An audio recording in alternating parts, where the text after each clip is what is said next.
massive crack in the ground that's estimated to be up to 50 feet deep has opened up overnight. Okay, this sounds like something straight out of a sci-fi movie, but it's happening right now. Africa is splitting in two. And I've never seen anything like this. Never. And when I say splitting, I mean a massive crack, miles long, has appeared in Ethiopia, and scientists say it's just the beginning of a process that could reshape the continent forever. Think about that for a second. If this continues, landlocked countries like Uganda and Zambia could one day have their own coastlines. That's an entire new ocean forming right in front of us. But here's where things get even crazier. This is the exact same process that created the Atlantic Ocean millions of years ago. We're watching history repeat itself, but this time, in real time. So what's causing this? How long will it take? And more importantly, what does this mean for the rest of the world?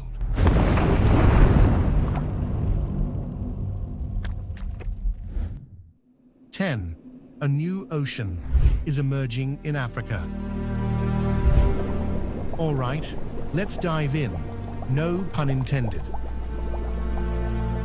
Scientists have discovered that Africa is splitting into two parts, and when that happens, it won't just be a crack in the ground, it'll be an entirely new ocean. This all started in 2005, when a massive 35-mile-long crack suddenly appeared in the deserts of Ethiopia. At first, people thought it was just another earthquake, but then researchers noticed something mind-blowing. The way this crack formed was eerily similar to how ocean basins are created, and that's when the pieces started to come together.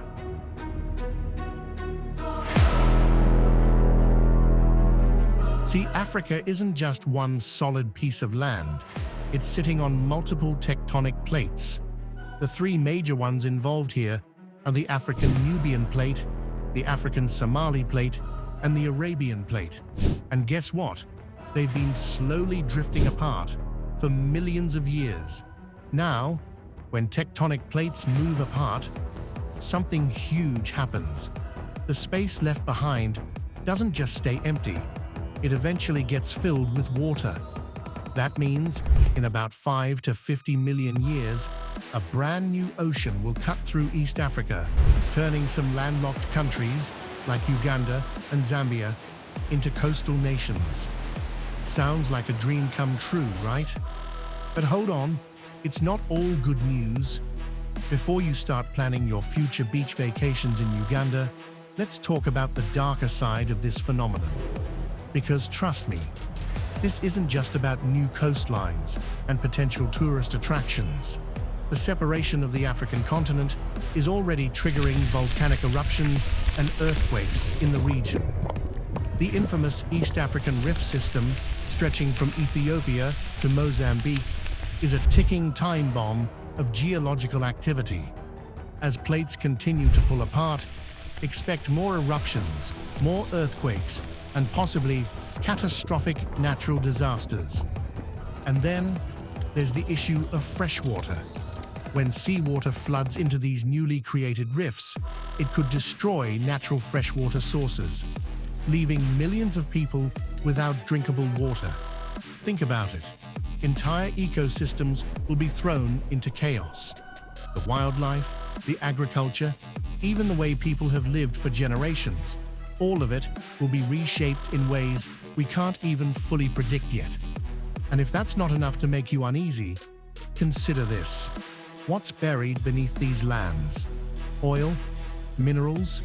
With new ocean floors forming, powerful nations and corporations might scramble for control over valuable resources. Could this lead to new geopolitical tensions? Resource wars? No one knows for sure.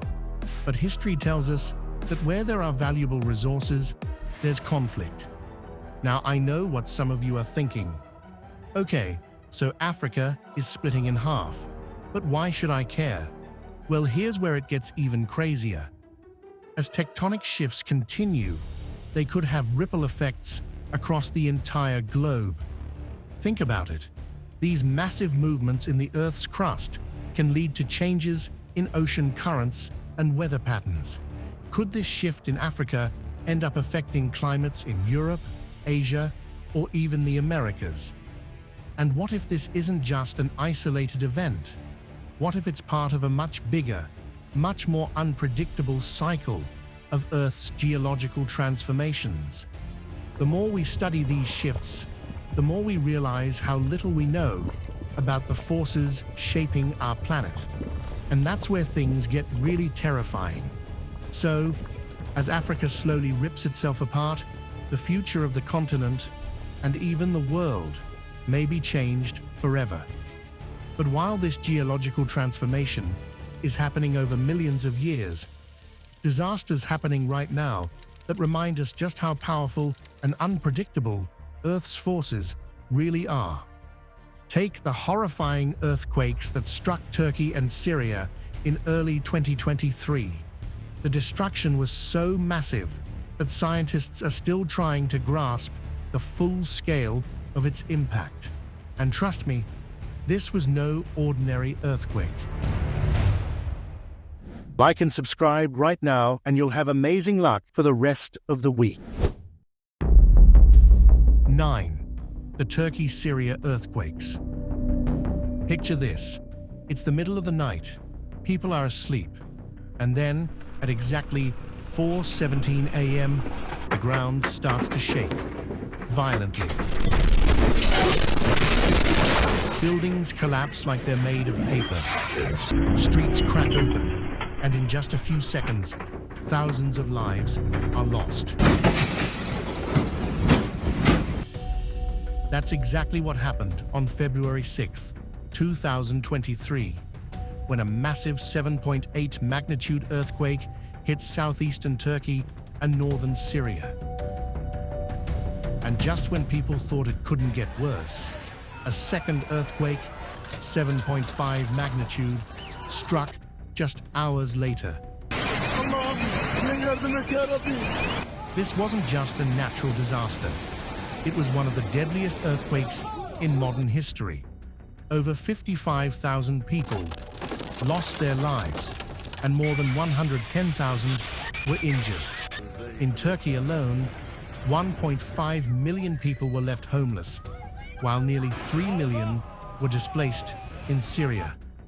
The destruction was staggering, with over 54,000 buildings either destroyed or left uninhabitable. Homes, hospitals, schools, entire communities were reduced to rubble in seconds. And let's not forget, the people in these regions were already struggling before this disaster hit. Northern Syria was already facing a humanitarian crisis due to ongoing conflict. Resources were scarce, aid was limited, and then this earthquake came in and made everything a million times worse. Rescue operations faced massive challenges. Roads were torn apart. The winter cold made survival even harder. And while over 141,000 rescue workers from all over the world rushed in to help, many survivors were trapped under rubble for days, waiting for help that never came in time. Despite the global response, frustration grew as many people felt the aid was too slow, too little, and too late. The economic impact was equally devastating. The damage in Turkey alone was estimated at $148.8 billion, nearly 9% of the country's entire GDP. Syria, already weakened by war, suffered an additional $9 billion in destruction. Rebuilding will take years, if not decades, and millions of people will continue to suffer the consequences long after the disaster fades from the headlines. But here's what makes this terrifying.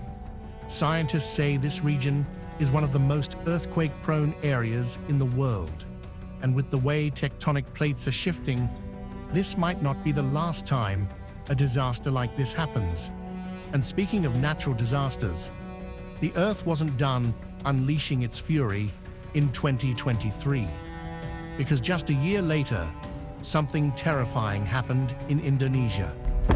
A massive volcanic eruption, one that sent ash and lava 40,000 feet into the air.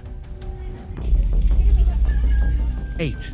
Mount Ruang eruption. Imagine looking up at the sky and seeing a gigantic cloud of ash blotting out the sun. The ground trembles beneath you. Then, out of nowhere, boom. An explosion sends molten lava raining down, and the only thing you can do is run. That's exactly what happened on April 16th, 2024, when Mount Ruang, a stratovolcano in North Sulawesi, Indonesia, erupted with explosive force. The eruption sent ash plumes soaring 12.2 kilometers, roughly 40,000 feet, into the air, higher than commercial airplanes fly.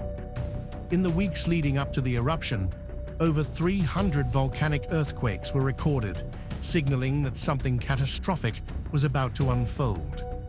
Then, at 7:19 p.m. local time, the volcano erupted, forcing authorities to evacuate more than 800 residents from surrounding villages. Mount Ruang has a history of deadly eruptions, with at least 13 recorded since 1808. The most devastating one occurred in 1871, triggering a tsunami that killed around 400 people on Tagulandang Island.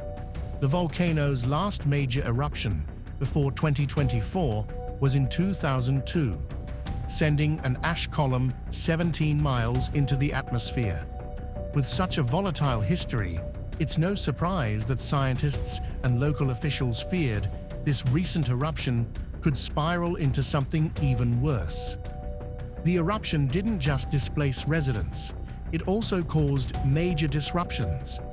The provincial airport in Manado was forced to shut down due to dangerous ash fallout, affecting transportation and making it harder to get supplies to those in need.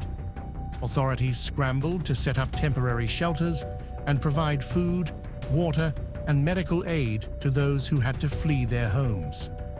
Beyond the immediate danger, the eruption raised serious environmental concerns. Volcanic gases and ash, reaching high into the atmosphere, can influence weather patterns and even contribute to global climate effects. Ash fallout can ruin crops, contaminate water supplies, and make entire areas uninhabitable for months, sometimes even years. The long-term impact of Mount Ruang's eruption is still being studied, but one thing is clear: this volcano is a ticking time bomb. Scientists continue to monitor Mount Ruang closely, but predicting volcanic behavior remains an incredibly difficult challenge. But Indonesia is not the only place where volcanic fury has reshaped the landscape and claimed lives.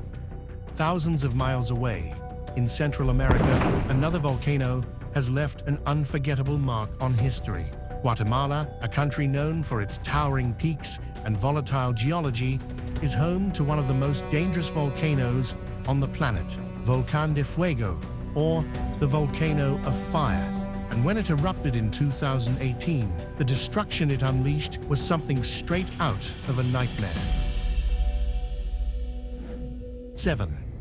Volcán de Fuego.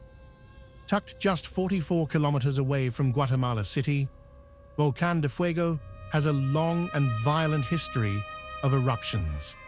Since 1524, it has erupted more than 60 times, with its activity marked by explosive blasts and deadly pyroclastic flows, rivers of superheated gas, and volcanic material that move faster than a speeding car.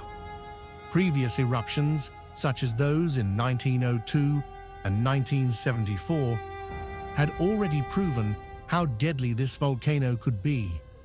But no one was prepared for what happened on June 3, 2018.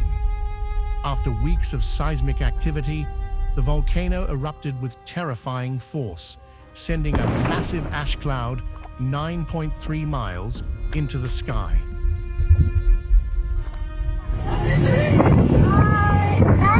Pyroclastic flows moving at speeds of up to 435 miles per hour, tore down the slopes, engulfing entire villages in minutes. The towns of San Miguel Los Lotes and El Rodeo were completely buried under a sea of ash and rock.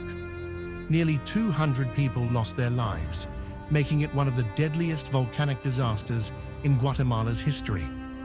The eruption triggered mass evacuations, with around 3,100 people forced to flee their homes. Ashfall reached as far as Guatemala City, forcing La Aurora International Airport to shut down. Heavy rains in the days following the eruption only made things worse, as lahars, volcanic mudflows, swept through already devastated areas, making rescue and recovery efforts nearly impossible. Beyond the immediate death and destruction, the eruption had a crippling effect on Guatemala's economy. Over 21,000 acres of farmland were destroyed, wiping out crops like corn, beans, and coffee, staples of both local consumption and international trade. The infrastructure was left in ruins, with roads blocked and entire communities cut off from aid. The emotional toll was just as devastating. Survivors who had lost their homes, their loved ones, and their livelihoods were left to pick up the pieces, many suffering from long-term trauma. In the aftermath, the Guatemalan government, along with international agencies, rushed to respond. Humanitarian efforts focused on providing food, shelter, and medical aid to those affected. However, the disaster also exposed weaknesses in the country's disaster response system. Many survivors criticized the lack of early warnings and slow evacuations. In the years since efforts have been made to improve volcanic monitoring and emergency preparedness, but with Volcán de Fuego still active, the threat of another catastrophic eruption remains very real. While Guatemala was still reeling from the devastation of Volcán de Fuego, another disaster was brewing thousands of miles away. This time, it wasn't a volcano, it wasn't an earthquake. It was something just as destructive, just as unstoppable, and fueled by forces beyond human control. The skies above Los Angeles turned into a fiery inferno, and within days, one of the deadliest wildfire disasters in history was unfolding. 6. Los Angeles wildfires. It started as just another dry winter in California, something the state had become all too familiar with, but no one could have predicted the scale of destruction that would come in January 2025. On January 7th, two massive wildfires erupted almost simultaneously.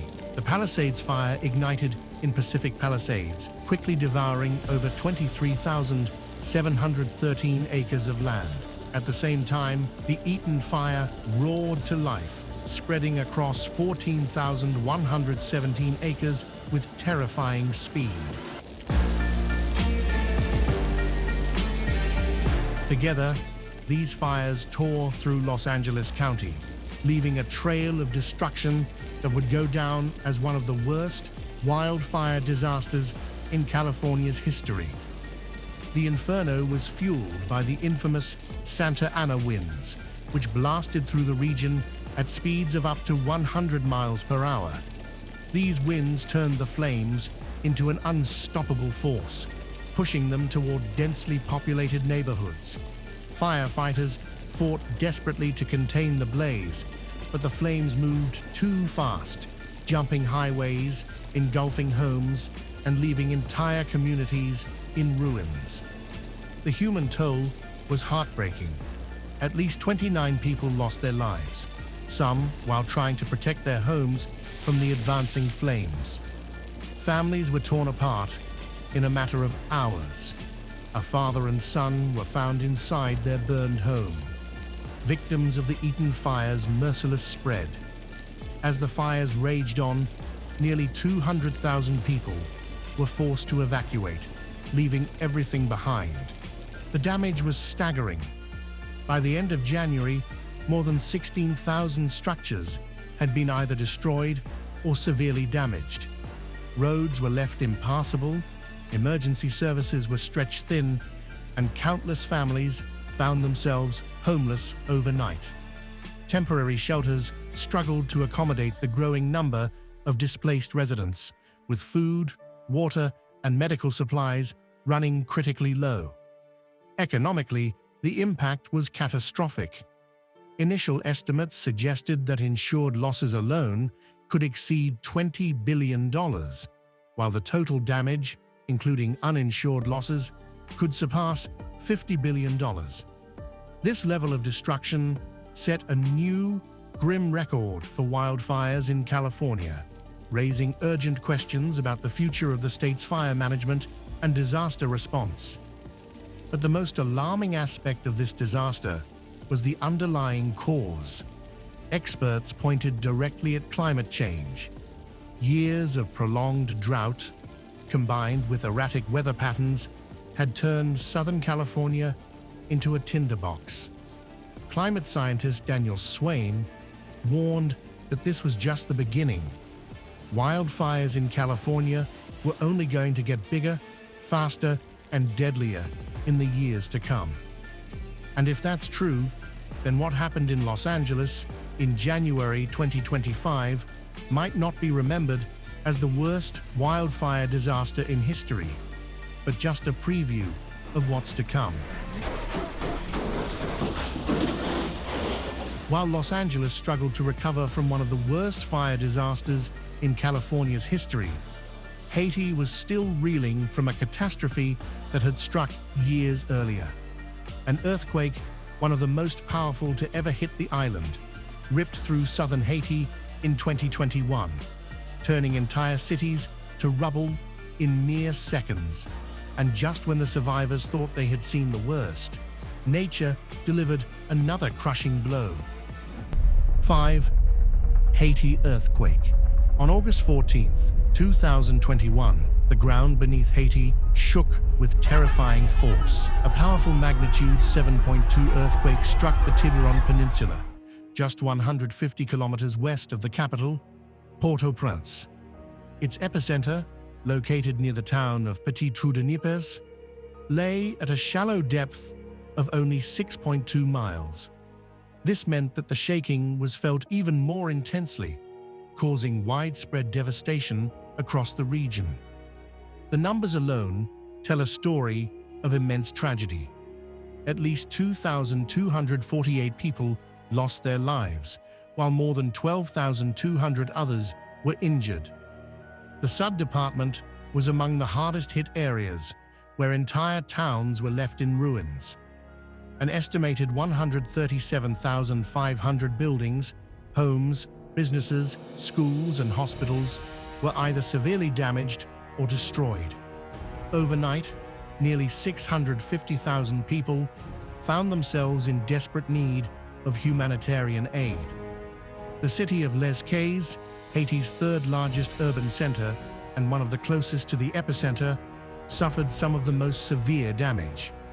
The destruction was everywhere: collapsed houses, crushed vehicles, and piles of rubble where historic landmarks once stood.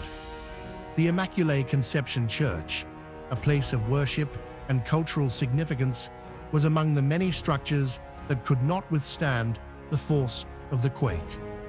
But the worst was yet to come. Just days after the earthquake, as rescue teams scrambled to search for survivors, Tropical Storm Grace made landfall. Heavy rainfall flooded the already devastated regions, turning debris-strewn streets into rivers of mud. The storm not only slowed down rescue efforts, but also worsened the conditions for thousands of displaced survivors, many of whom had no shelter, no clean water, and no way to escape the unfolding humanitarian crisis. Among the most vulnerable were children.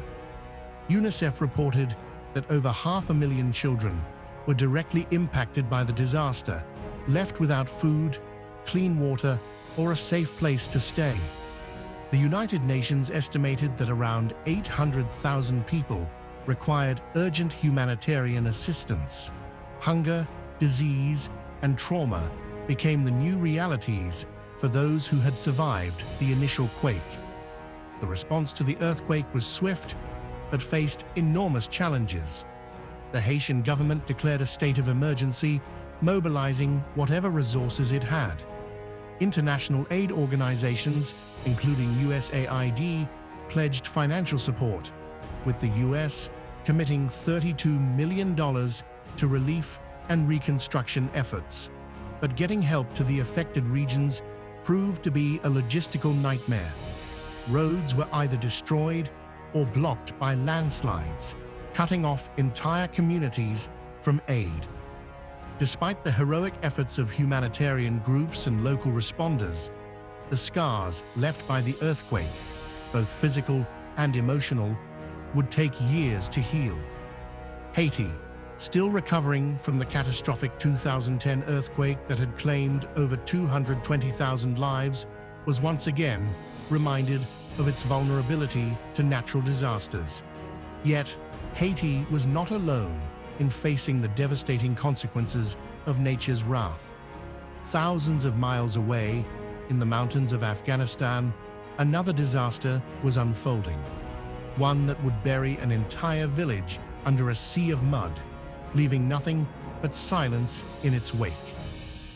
4. Chahar Badakhshan mudslides. Deep in the mountains of Afghanistan lies the province of Badakhshan, a rugged and remote region where the land itself can be as deadly as any war. And on May 2, 2014, nature proved just how unforgiving it could be.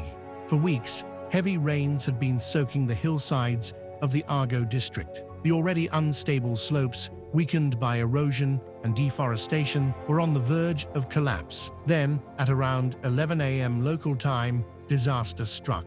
Without warning, an enormous section of the mountain gave way, sending a wall of mud and debris cascading down into the village of Ab Barik. The first mudslide buried hundreds of homes in an instant. Villagers rushed to help those trapped beneath the thick layers of earth. But just as they began digging a second, even larger mudslide roared down the mountainside, erasing the entire village from the map. The scale of the destruction was staggering. Reports suggested that nearly 300 homes were buried beneath tons of mud. Initial casualty estimates varied wildly. While the United Nations confirmed around 350 deaths, local officials feared that the true number could be as high as 2,700. Entire families vanished beneath the mud, with no chance of escape. The village that once stood there was gone, swallowed by the earth itself. Rescue efforts were met with overwhelming challenges. Afghan military personnel were deployed to assist, but they faced a near-impossible task. The sheer depth of the mud made it almost impossible to recover bodies, and the fear of additional landslides forced search operations to be paused multiple times. Frustrated and grief-stricken families watched helplessly as rescuers struggled to reach their loved ones. The provincial governor described the tragedy as beyond human ability to manage, with limited resources and no way to predict when another landslide might occur. Officials had no choice but to halt operations, leaving many victims unaccounted for. As news of the disaster spread, international aid organizations rushed to provide support. Afghan President Hamid Karzai expressed his sorrow over the tragedy, while US President Barack Obama extended condolences and offered assistance. Non-governmental organizations like AfghanAid were among the first to deliver emergency relief, food, water, and medical supplies to the survivors. But for those who had lost everything, no amount of aid could replace what was gone. The mudslide had not just taken lives, it had erased an entire community, leaving nothing but an empty scar on the mountainside. But as devastating as that disaster was, it was not an isolated incident. Across the globe, in the Philippines, another catastrophe was brewing, one that would arrive not as a landslide, but as a monstrous storm, stronger than nearly any the world had seen before. This storm didn't just destroy homes, it redefined the meaning of devastation. It was a super typhoon, so powerful that it left entire cities unrecognizable. 3. City Typhoon Haiyan. On November 8, 2013, Super Typhoon Haiyan, known locally as Yolanda, tore through the Philippines with a ferocity that had never been seen before. Packing sustained winds of 195 miles per hour and gusts even higher, it became one of the strongest tropical cyclones ever recorded at landfall. Entire communities in the eastern Visayas region were wiped out in an instant, leaving a death toll that would reach approximately 6,300, though many believe the true number is even higher. One of the worst-hit areas was Tacloban City in Leyte Province. As the storm surged onto the coastline, walls of water as high as 16 to 20 feet swallowed entire neighborhoods. Streets turned into rivers. Homes were torn apart, and those who couldn't escape the rising waters were swept away. Survivors, who managed to find shelter, described the terrifying sound of the storm as resembling a roaring freight train tearing through everything in its path. But it wasn't just the wind and water that took lives, it was also the destruction of essential services. Over 1.1 million houses were either damaged or destroyed, leaving more than 4 million people displaced. Electricity and communication networks failed.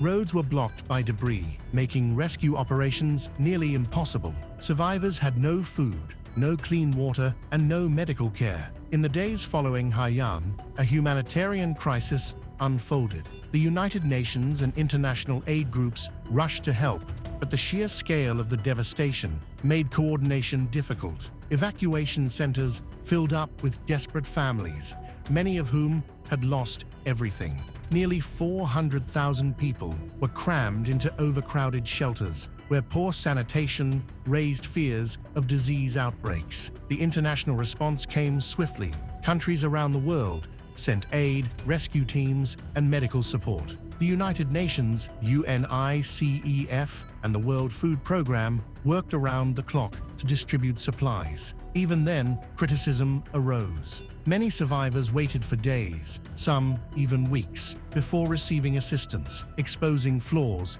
in disaster preparedness. The numbers were staggering, an estimated $12.9 billion in damages, with at least $8.2 billion needed for full recovery. The Philippine government launched a comprehensive rehabilitation and recovery plan, focusing on rebuilding homes, schools, and infrastructure. But for many, the scars left by Haiyan ran far deeper than material losses. Families were shattered, entire livelihoods were wiped out, and an entire generation grew up remembering the day the storm changed everything. And while the Philippines struggled to rebuild, another disaster was already unfolding, thousands of miles away. This time, it wasn't just a single storm, it was an entire season of destruction. Monsoon rains, rising rivers, and relentless flooding combined to create one of the worst disasters in South Asia's history. 2. South Asian floods. In 2020, the monsoon season in South Asia turned into something far deadlier than usual. Across India, Bangladesh, and Nepal, the skies opened up with relentless rains that refused to stop. The result? A catastrophic series of floods that submerged entire villages, displaced millions, and pushed already struggling communities to the brink. By late June 2020, the region had already experienced extreme rainfall. But what made this disaster even worse was what experts called a triple peak. 3 major bursts of monsoon rains that caused floodwaters to surge again and again. In Bangladesh, nearly 1/3 of the country was underwater. More than 5.5 million people were affected, with over 1 million houses completely submerged. The situation was no better in India, where the states of Assam, Bihar, West Bengal, and Meghalaya saw entire districts washed away. Rivers overflowed, breaking their banks and swallowing everything in their path. Meanwhile, in Nepal, the heavy rains triggered deadly landslides, cutting off remote villages and leaving hundreds buried under debris. The human toll was devastating. By mid-July, at least 550 people had died, many drowning as waters rushed into their homes, while others were crushed by collapsing buildings or swept away by landslides. More than 9.6 million people across the region saw their lives turned upside down. But what made this disaster even worse was the fact that it hit during a global pandemic. At the time, the world was already reeling from the COVID-19 crisis. Lockdowns, economic instability, and an already overwhelmed healthcare system meant that when the floods came, relief efforts were even harder to organize. Evacuation centers, meant to provide safety, became hotspots for disease transmission. People who had lost everything were now crammed into shelters where social distancing was impossible, making them even more vulnerable to the virus. Despite the challenges, humanitarian organizations rushed to help. The International Federation of Red Cross and Red Crescent Societies, or IFRC, released emergency funds to provide shelter, food, and hygiene kits. Volunteers braved the floodwaters to deliver essential supplies, but the damage was already done. Stagnant water became breeding grounds for mosquitoes, raising fears of dengue fever and malaria outbreaks. Crops were destroyed, worsening food insecurity, and for many families, the financial blow meant they would struggle for years to rebuild what they had lost. The South Asian floods of 2020 weren't just another seasonal disaster, they were a warning. Climate change is making extreme weather events more frequent and more intense. Without better disaster preparedness, stronger infrastructure, and international cooperation, millions more lives could be at risk in the future. 1. Cyclone Nargis. Imagine a storm so powerful that it wipes entire villages off the map. A storm that leaves millions without homes, food, or even hope. That's exactly what happened on May 2nd, 2008, when Cyclone Nargis slammed into Myanmar. Born in the warm waters of the Bay of Bengal, Nargis didn't just grow, it exploded into a monster. By the time it made landfall, it was packing winds of 124 miles per hour, tearing through the Irrawaddy Delta like a wrecking ball. But it wasn't just the wind that made this storm so deadly. A massive storm surge, a wall of water pushed by the cyclone, flooded low-lying regions, drowning villages, farmland, and everything in its path. The numbers are staggering. At least 84,500 people died, with another 53,800 missing, many likely lost to the floods. However, some experts believe the real death toll was even higher, possibly reaching 138,000 or more. Nearly 2.4 million people were affected, left with nothing but destruction in every direction. Towns like Labuta and Bogal were completely wiped out. The country's economy took a brutal hit too. Nargis caused $4 billion in damages, nearly a quarter of Myanmar's GDP at the time. And just when the survivors needed help the most, the unthinkable happened. In most disasters, aid pours in from around the world. Planes loaded with food, medicine, and supplies arrive within hours. But Myanmar's military refused to accept foreign aid, at least not right away. The ruling junta was paranoid, afraid that allowing international assistance would weaken their control over the country. So instead of helping their people, they stalled. For days, survivors waited. Some were trapped on rooftops, others wandering through the wreckage, searching for missing loved ones. No food, no clean water, no medical care, and all because the government wanted to keep outsiders away. It wasn't until intense pressure from the international community that they finally allowed limited help into the country. But by then, thousands had already died, not just from the storm, but from starvation, disease, and neglect. When aid did finally arrive, it wasn't enough. Relief workers struggled to get through destroyed roads and washed out bridges. The UN, ASEAN, and various NGOs did their best, setting up camps and delivering supplies. But the damage was overwhelming. 800,000 people were left homeless. Food prices skyrocketed. Clean water was scarce. Survivors were left to rebuild their lives with little support. And even years later, Myanmar still bears the scars of Nargis. The government promised to improve disaster preparedness, but political instability continues to slow progress. Many areas remain vulnerable, with weak infrastructure and little protection against future storms. Earth is constantly changing, and sometimes those changes are massive, like entire continents splitting apart or oceans being born right before our eyes. But Africa's transformation is just one piece of a much bigger puzzle.